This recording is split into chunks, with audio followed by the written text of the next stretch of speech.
أسرى بعبده ليلا من المسجد الحرام إلى المسجد الأقصى الذي باركنا حوله لنريه من آياتنا إنه هو السميع البصير. وقال النبي صلى الله عليه وسلم من تواضع لله رفعه الله، وكما قال عليه الصلاة والسلام صدق الله وصدق رسوله النبي الكريم ونحن على ذلك لمن الشاهدين والشاكرين والحمد لله رب العالمين. تمام بھائیوں سے درخواست ہے درود شریف کا اہتمام فرمائیں. اللهم صل على محمد وعلى آل محمد كما صليت على إبراهيم وعلى آل إبراهيم إنك حميد مجيد. اللهم بارك على محمد وعلى آل محمد كما باركت على إبراهيم وعلى آل إبراهيم إنك حميد مجيد.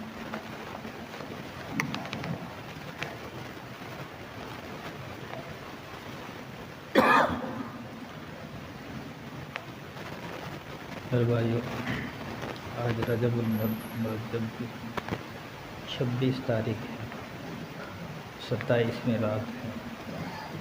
مشہور یہی ہے کہ اس رات کو حضور صلی اللہ علیہ وسلم کو معراج ہوئی. تو معراج کے متعلق یعنی حضور صلی اللہ علیہ وسلم کا واقعہ معراج بیان ہوگا.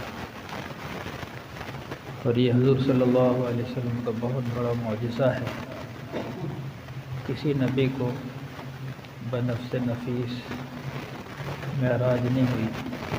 یہ ہمارے نبی کریم صلی اللہ علیہ وسلم کی خصوصیت ہے، ہمارے نبی کا معجزہ ہے کہ اللہ نے اپنے محبوب کو آسمانوں پر بلایا، عرشوں پر بلایا، اپنا دیدار کلایا اور اللہ تعالیٰ سے براہ راست ہم کلام ہوئے. تو یہ بہت بڑی سعادت ہے، اور یہ صرف ہمارے نبی کریم صلی اللہ علیہ وسلم کو سعادت حاصل ہوئی. البتہ معراج کب ہوئی اس میں اختلاف ہے، کس مہینے میں ہوئی. مشہور یہی ہے کہ رجب کی 27ویں کو ہوئی. اور اگر اس رات کو معراج بھی ہو تو لیکن اس رات میں یعنی جس رات میں معراج ہوئی وہ تو بڑی فضیلت والی رات ہے، لیکن حضور کے معراج کے بعد بھی پھر ہر سال یہ رات آتی تھی. تو لیکن اس رات میں حضور صلی اللہ علیہ وسلم نے عبادت کا حکم نہیں دیا. صرف عبادت کا حکم لیلۃ القدر میں ہے یا پھر شب برات میں کچھ روایات سے عبادت کی فضیلت ثابت ہے، لیکن شب معراج کی رات کی عبادت کا ثبوت نہیں ہے. اور نہ ہی 27ویں یعنی معراج یعنی رجب المرجب کی 27ویں تاریخ کو روزہ بھی ثابت نہیں ہے. یعنی حضور صلی اللہ علیہ وسلم نے باقاعدہ اس نیت سے رکھا ہو کہ مجھے معراج ہوئی یا صحابہ کو حکم دیا ہو، تو اس طرح کا کوئی ثبوت نہیں ملتا. لیکن واقعہ معراج ہوا، یقیناً ہوا، بہت بڑے یہ حضور صلی اللہ علیہ وسلم کی شان ظاہر ہوئی اس سے. اس واقعے کی تفصیل یہ ہے کہ حضور صلی اللہ علیہ وسلم مکہ مکرمہ میں تھے، اور مشہور یہی ہے کہ حضور صلی اللہ علیہ وسلم کو نبوت ملے ہوئے 9 سال گزر چکے تھے. اور جو 9واں سال ہے اس کو عام الحزن کہا جاتا ہے. اس سال حضور صلی اللہ علیہ وسلم کو بہت ساری پریشانیاں آئیں. ایک تو حضور صلی اللہ علیہ وسلم کی زوجہ محترمہ حضرت خدیجہ رضی اللہ عنہا جو آپ کی غمگسار تھی، آپ باہر سے پریشان ہو کر آتے تو یہ آپ کو دلاسا دیتی اور آپ کا حوصلہ بڑھاتی. تو حضرت خدیجہ کا انتقال ہو گیا، اور اس کے چند دن بعد 3 دن بعد حضرت ابو طالب جو حضور صلی اللہ علیہ وسلم کے چچا تھے ان کا انتقال ہو گیا. کیونکہ سب سے پہلے حضور صلی اللہ علیہ وسلم کی پیدائش سے پہلے ہی والد محترم کا انتقال ہو چکا تھا. جب آپ پیدا ہوئے تو والدہ ہی نے پرورش کی، آپ کی 6 سال کی عمر ہوئی تو والدہ کا بھی انتقال ہو گیا۔ پھر آپ کے دادا نے عبد المطلب نے پرورش کی، تو جب حضور صلی اللہ علیہ وسلم کی عمر مبارک 8 سال ہوئی تو دادا کا بھی انتقال ہو گیا۔ تو 8 سال کی عمر میں ابو طالب نے حضور صلی اللہ علیہ وسلم کو اپنی پرورش میں لے لیا، تو ابو طالب کی پرورش میں رہے۔ یہ دوسری بات ہے کہ ابو طالب کو حضور صلی اللہ علیہ وسلم کی پرورش سے کتنا فائدہ ہوا۔ ابو طالب خود کہتے ہیں کہ جب سے حضور صلی اللہ علیہ وسلم ہمارے گھر میں آئے برکتیں برکتیں آ گئی۔ حضور صلی اللہ علیہ وسلم جب کھانے میں شریک ہوتے وہ کھانا ختم ہی نہ ہوتا، اور جس دن حضور صلی اللہ علیہ وسلم کھانے میں شریک نہ ہوتے تو کھانے ختم ہو جاتا۔ تو بظاہر تو ابو طالب نے پرورش کی، لیکن حقیقت میں ہمارے نبی کی برکت سے اس کے گھر میں برکتیں آئیں۔ تو بہرحال ابو طالب نے ہمیشہ ساتھ نبھایا۔ یہ دوسری بات ہے کہ ان پر ایمان نہیں لائے، لیکن دنیاوی اعتبار سے مکمل ساتھ نبھایا اور کافروں کو حضور صلی اللہ علیہ وسلم کو تکالیف پہنچانے میں، یعنی جب وہ تکالیف پہنچانے کی کوشش کرتے ابو طالب سامنے آ جاتے، تو اس لیے ابو طالب مکے کے سردار بھی کہلاتے تھے۔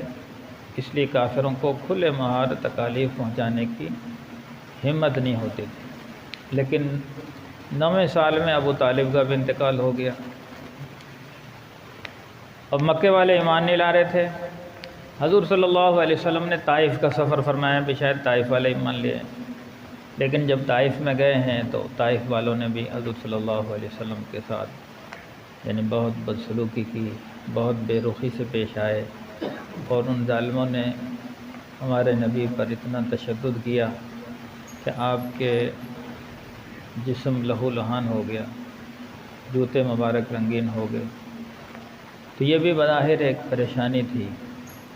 یہ 3 پریشانیاں اکٹھی ہو گئی، اس لیے اس سال کو عام الحزن کہا جاتا، غم کا سال۔ جب طائف والوں نے یہ ظلم کیا تو اللہ نے آسمانوں سے فرشتے بھیج دیے،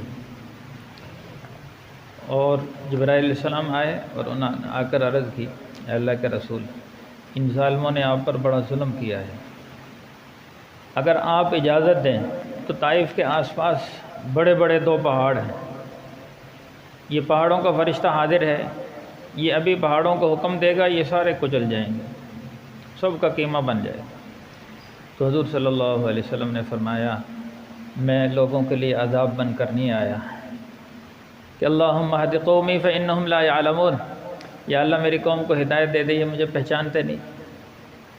اور جب پہچان گئے تو پھر وہ آپ کے دیوانے بن گئے۔ ایک وقت وہ بھی آیا، طائف والے سارے مسلمان ہو گئے، صحابی بن گئے، لیکن جب تک پہچانا نہیں تھا انہوں نے ظلم کیا۔ اس لیے حضور صلی اللہ علیہ وسلم نے فرمایا، میں تو رحمت بن کر آیا ہوں، سارے جہانوں کے لیے رحمت۔ اگر یہ ایمان نہ لائے تو ان کی نسلیں ایمان لائیں گی، اور اللہ نے ایسے ہی کیا، وہ بھی ایمان لائے، ان کی نسلیں بھی ایمان لائیں۔ انہی میں سے یہ جو محمد بن قاسم ہے رحمۃ اللہ علیہ تابعی ہیں، یہ طائف کے رہنے والے، انہی کی نسلوں میں سے وہ آئے، انہوں نے جہاں یہ علاقے آ کے فتح کیے، سندھ کا علاقہ سارا انہوں نے فتح کیا، اور اس وقت ملتان تک آئے، اور ملتان اس وقت بڑا شہر تھا، یہ لاہور یعنی صبح تھا، یہ لاہور اس کے ماتحتی میں تھا، یہ سارے علاقے فتح ہوئے حضور کی اس قربانی کی برکت سے۔ محمد بن قاسم جیسے مسلمان ہوئے، پھر انہوں نے یہ علاقے فتح کیے، اسلام ہم تک پہنچایا۔ تو اس طرح حضور صلی اللہ علیہ وسلم کو بڑے بڑے 3 صدمات ہوئے۔ پھر اللہ نے اپنے حدیث میں نا، من تواضع للہ رفعہ اللہ، جو اللہ کے لیے عاجزی کرتا ہے اللہ تعالیٰ پھر اس کو بلندیاں عطا فرماتے ہیں۔ تو اللہ نے سارے غم بھلانے کے لیے اپنے نبی کو اپنے پاس بلا لیا کہ تاکہ ساری پریشانیاں دور ہو جائیں۔ ایک رات حضور صلی اللہ علیہ وسلم حضرت ام ہانی رضی اللہ تعالی عنہا کے، یہ حضور صلی اللہ علیہ وسلم کی پھپھی تھیں، یا حضور صلی اللہ یا حضرت علی رضی اللہ عنہ کی بہن تھی، یعنی کزن، ان کے ہاں آپ آرام فرما رہے تھے، کمرے میں، سردیوں کا موسم تھا، کمرے میں سو رہے تھے، تو جبرائیل امین آئے، اور آئے بھی چھت کی جانب سے، کیونکہ جبرائیل علیہ السلام کے لیے کوئی مشکل نہیں، کہیں سے بھی آ سکتے ہیں۔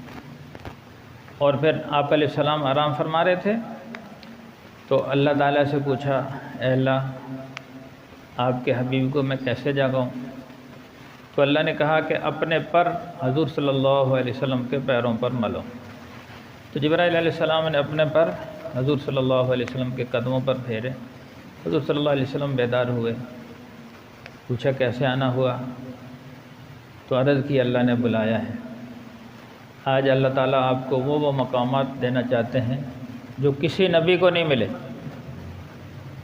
حضور صلی اللہ علیہ وسلم فوراً بیدار ہوئے، تو سب سے پہلے جہاں آب زمزم ہے، حضور صلی اللہ علیہ وسلم کا سینہ مبارک چاک کیا، جبرائیل علیہ السلام نے ہاتھ پھیرا، سینہ کھولا، دل نکالا، اس کو آب زمزم سے دھویا، اس کے اندر وہ صلاحیت اور استعداد پیدا کی گئی جو اللہ کا دیدار کر سکے۔ یہ 3 دفعہ ہوا شک صدر۔ ایک دفعہ جب حضور صلی اللہ علیہ وسلم تقریباً 2.5-3 سال کے تھے، دوسری مرتبہ جب آپ کو نبوت ملی، اور تیسری مرتبہ جب آپ کو معراج ہوئی۔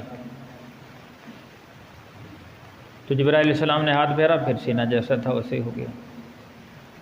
اس کے بعد جنت سے ایک سواری لے کر آئے تھے، براق، وہ یعنی گھوڑے سے کچھ چھوٹی اور خچر سے کچھ بڑی، سفید رنگ کے براق، اس کی سپیڈ اور تیز رفتار اتنا کہ جہاں نگاہ پڑے وہاں اس کا قدم پڑتا تھا، اتنی تیزی سے چلتی۔ حضور صلی اللہ علیہ وسلم اور حضرت جبرائیل علیہ السلام اس پر سوار ہوئے، اور پھر قرآن میں ہے، سبحان الذی اسریٰ بعبدہ لیلا من المسجد الحرام الی المسجد الاقصی، پاک ہے وہ ذات جس نے اپنے بندے کو سیر کرائی مسجد حرام سے مسجد اقصی تک۔ اس کو اسریٰ کہتے ہیں، یہ زمینی سفر تھا۔ پھر مسجد اقصی سے عرش معلیٰ تک کا سفر، یہ معراج ہے، یہ معراج کہلاتا ہے۔ معراج سیڑھی کو کہتے ہیں، اللہ نے سونے کی ایک سیڑھی لگائی، اس پر چلے، اور بڑی تیزی سے اللہ نے اپنے نبی کو عرشوں تک پہنچایا۔ لیلاً، رات کے تھوڑے سے حصے میں۔ اللہ کی قدرت دیکھو کہ اتنا لمبا سفر بھی ہوا، لیکن رات کے تھوڑے سے حصے میں، اتنا مختصر حصہ کہ بعض نے تو یہاں تک لکھا ہے جس دروازے سے نکلے تھے، وہ دروازے کی کنڈی ہلتی ہے نا، جب واپس آئے اب تک وہ کنڈی ہل رہی تھی۔ یوں سمجھو اللہ نے ساری کائنات کو روک لیا، جیسے کسی کو سانس بند کرتے تھے نا، وہیں رک جاتا ہے۔ آپ نے دیکھا ہوگا بجلی چلی جائے تو کوئی چیز وہیں رک جاتی ہے، تو اس طرح کائنات کو روک لیا اور اپنے محبوب کے لیے نظام کو جاری رکھا۔ ساری کائنات وہیں تھمی ہوئی ہے اور نبی کریم صلی اللہ علیہ وسلم سفر کر رہے ہیں۔ تو معراج کا سفر یعنی مسجد اقصی پہنچے۔ مسجد اقصی میں 1,24,000 اللہ نے سارے نبیوں کو جمع کر دیے، ان کو جسم مثالی دے کر۔ ایک جسم عنصری ہوتا ہے، جسمانی ہوتا، ایک یہ کہ روحانی طور پر اللہ نے ان کو جسم مثالی دے کر ان کی روحوں کو سب کو جمع کیا۔ تو روحانی طور پر آدم علیہ السلام سے لے کر حضرت عیسیٰ علیہ السلام تک سارے انبیاء بیت المقدس میں جمع ہیں۔ وہی بیت المقدس جہاں آج یہودی قابض ہیں، فلسطینی اس بیت المقدس کی حفاظت کے لیے اپنی جانیں نچھاور کر رہے ہیں۔ ان کے لیے میرے بھائیو دعا کرتے رہا کرو۔ وہ پوری امت یعنی اپنی جانوں کی قربانیاں دے رہے ہیں، لیکن بیت المقدس کو نہیں چھوڑ رہے، وہیں جمعہ ادا کرتے ہیں، عید ادا کرتے ہیں۔ یہودی ان ظلم کرتے ہیں، تو لیکن اس کے باوجود وہ ڈٹے ہوئے ہیں، تو ان کے لیے ہم خصوصی دعاؤں میں یاد رکھا کریں ہر وقت۔ تو یہ وہ بیت المقدس ہے جس میں ہمارے نبی معراج کی رات پہنچے۔ سارے نبی جمع ہیں، صفیں باندھ کر کھڑے ہوئے ہیں، تو جبرائیل علیہ السلام نے حضور صلی اللہ علیہ وسلم کا ہاتھ پکڑ کر مصلی پر کھڑا کر دیا۔ حضور صلی اللہ علیہ وسلم نے سارے نبیوں کو 2 رکعت نفل پڑھائے۔ تو اس رات میں یہ بھی بڑا منصب حاصل ہوا کہ آپ امام الانبیاء بن گئے، سارے نبیوں کے امام۔ یہ مرتبہ بتلانے کے لیے کہ بھئی آپ مصلی پر، باقی سب پیچھے کھڑے ہوئے ہیں ہاتھ باندھ کر، تو آپ کو امام الانبیاء بنایا گیا۔ تو یہ بہت بڑا شرف تھا، حالانکہ سارے نبی آپ سے پہلے آئے، آپ سب سے آخر میں، لیکن مقام سب سے اونچا، مقام سب سے بلند، تو ایک رتبہ یہ ملا کہ آپ کو امام الانبیاء۔ تو اسی سفر میں جو زمینی سفر ہے، اس میں آپ کو جہنم کے مناظر دکھلائے گئے۔ اس سفر میں حضور صلی اللہ علیہ وسلم نے جہنم کے مناظر بھی دیکھے اور جنت کے مناظر بھی دیکھے۔ جو معراج کا سفر ہے، کیونکہ جو جنتیں ہیں یہ 7 آسمانوں سے اوپر جنتوں کا سلسلہ شروع ہوتا ہے، اور جنت سے لے کر یعنی عرش 7ویں آسمان سے لے کر عرش معلیٰ تک، اس کے درمیان میں اللہ نے جنت بنائی ہے، اور جنت کے 100 درجات ہیں، یعنی 100 منزلہ ہے جنت۔ تو باقی اس کی جو چوڑائی ہے، جو اس کے بارے میں فرمایا عرضھا کعرض السماء، جنت کی جو چوڑائی ہے وہ زمین و آسمان کے برابر، اور جو اس کی لمبائی ہے اس کا کوئی اندازہ ہی نہیں۔ اور جو جہنم ہے یہ 7 زمینوں سے نیچے، لیکن اللہ نے وہ جہنم کے مناظر حضور صلی اللہ علیہ وسلم کے سامنے کر دی۔ تو چند مناظر حضور صلی اللہ علیہ وسلم نے دیکھے۔ تو ان مناظر میں آتا ہے کہ حضور صلی اللہ علیہ وسلم ایک جگہ سے گزرے، دیکھا ایک آدمی ہے، اس کو لٹایا ہوا ہے، ایک فرشتہ ہے اس کے سر پر ایک پتھر مارتا ہے، یعنی اس کے سر کو ایک پتھر پہ رکھا ہوا ہے اور اس پہ لیٹا ہوا ہے۔ ایک فرشتہ آتا ہے، اس کے سر پر وہ پتھر مارتا ہے، جس سے اس کا سر کچل جاتا ہے اور پتھر لڑھکتا ہوا دور جا گرتا ہے۔ پھر وہ فرشتہ اس پتھر کو اٹھانے کے لیے جاتا ہے تو پھر وہ سر صحیح سالم ہو جاتا ہے، پھر دوبارہ اس کو مارتا ہے، پھر وہ سر کچل جاتا ہے۔ تو حضور صلی اللہ علیہ وسلم نے جبرائیل سے پوچھا کہ یہ کون شخص ہے اور اس کو اتنا سخت عذاب کیوں دیا جا رہا ہے؟ تو یہاں 2 روایت ہیں۔ ایک روایت میں یہ ہے کہ اللہ تعالیٰ نے اس کو اپنے قرآن کی دولت دی تھی، یہ حافظ قرآن تھا، لیکن اس نے قرآن کو بھلا دیا، دنیا میں اس نے قرآن کو بھلایا اور قرآن پر عمل نہ کیا، اس کو یہ سزا دی جا رہی ہے۔ دوسری روایت یہ ہے کہ یہ وہ شخص ہے جو عشاء کی نماز پڑھے بغیر سو جایا کرتا تھا، اس کے دماغ پر نیند کا خمار سمار ہوتا تھا، اس لیے اس کے دماغ کو کچلا جا رہا ہے۔ آج میرے بھائیو کتنے مسلمان ہیں جو عشاء کی نماز نہیں پڑھتے، عشاء پڑھے بغیر سو جاتے ہیں، تو یہ معاملہ ان کے ساتھ پیش آنے والا ہے۔ اس لیے کوشش یہ کیا کریں کہ عشاء کی نماز پڑھ کر سویا کریں۔ حضور صلی اللہ علیہ وسلم نے فرمایا منافقین پر عشاء کی اور فجر کی نماز بہت بھاری ہے، تو اس لیے عشاء اور فجر جماعت سے پڑھا کریں۔ حدیث میں جو عشاء کی نماز جماعت سے پڑھ لے آدھی رات عبادت کا ثواب ہے، اور فجر کی نماز بھی جماعت سے پڑھ لے تو ساری رات عبادت کا ثواب ملتا ہے، تو اس لیے فجر اور عشاء جماعت سے پڑھیں۔ تو ایک سزا یہ دی جا رہی تھی۔ آگے گئے ہیں تو دیکھا کہ کچھ لوگ ایسے ہیں، ایک بہت بڑا تنور ہے، اس میں ننگے مرد، ننگی عورتیں، اور ان کو جلایا جا رہا ہے۔ اس تنور میں کبھی آگ تیز ہوتی ہے تو وہ جو لاشیں ہیں، یعنی تنور بہت بڑا ہے، تو اس میں لاشیں پتنگوں کی طرح اوپر جاتی ہیں، لاشیں نہیں ہیں بلکہ وہ زندہ انسان ہیں، چیخو پکار کر رہے ہیں۔ تو پھر جب آگ ہلکی ہوتی ہے پھر وہ نیچے گر جاتے ہیں، پھر آگ کو تیز کیا جاتا ہے، پھر وہ پتنگوں کی طرح اوپر، تو وہ جل رہے ہیں۔ تو حضور صلی اللہ علیہ وسلم نے جبرائیل امین سے پوچھا یہ کون لوگ ہیں؟ تو بتلایا گیا کہ زنا کرنے والے مرد اور زنا کرنے والی عورتیں، ان کے ساتھ یہ سزا ہو رہی۔ تو اللہ تعالی ہمیں اس برے فعل سے ہمارے سب نوجوانوں کو بچائے، ورنہ بڑی سخت سزا ہے۔ آگے گئے تو دیکھا ایک شخص ہے، اس کی زبان کو کینچیوں سے کاٹا جا رہا ہے، اس کی زبان کو کینچیوں سے کاٹا جا رہا ہے، لمبی زبان ہے باہر نکلی ہوئی، اس کی زبان کو کاٹ رہے ہیں۔ وہ کاٹتے کاٹتے جب آخر تک آتے ہیں پھر وہ زبان ٹھیک ہو جاتی، پھر اس کو کاٹنا شروع کر دیتے ہیں۔ اور فرمایا قیامت تک یہ عذاب ہوگا۔ پوچھے یہ کون لوگ ہیں؟ تو بتلایا گیا یہ وہ لوگ ہیں جو جھوٹ بولتے تھے۔ آج لوگ جھوٹ کو مذاق سمجھتے ہیں، معمولی بات پہ جھوٹ بول دیتے ہیں، اور یہاں تک کہ اب تو جھوٹ کو رواج قرار دے دی۔ وہ کہتے ہیں جب تک جھوٹ نہ بولے ہمارا سودا ہی نہیں بکتا، جھوٹ کے بغیر کمائی نہیں ہوتی، جھوٹ ہی سے نفع ہے، معمولی بات پہ جھوٹ بول دیا۔ چیز خریدی مطلب تھوڑی کی ہوتی ہے، اور بتا دیتے ہیں میرے تو اتنے کی خرید ہے۔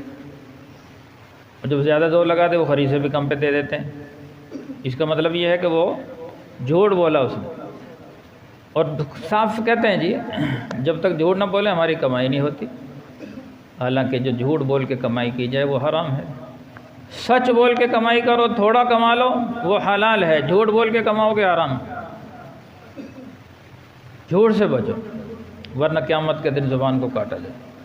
آگے گئے تو دیکھا ایک شخص ہے، اس کے ایک فرشتہ ہے، اس کے گالوں کو چیرتا ہے، یہاں یعنی چھری لی ہوئی ہے، یہاں سے گالوں کو چیرتے چیرتے گدی تک لے جاتا ہے،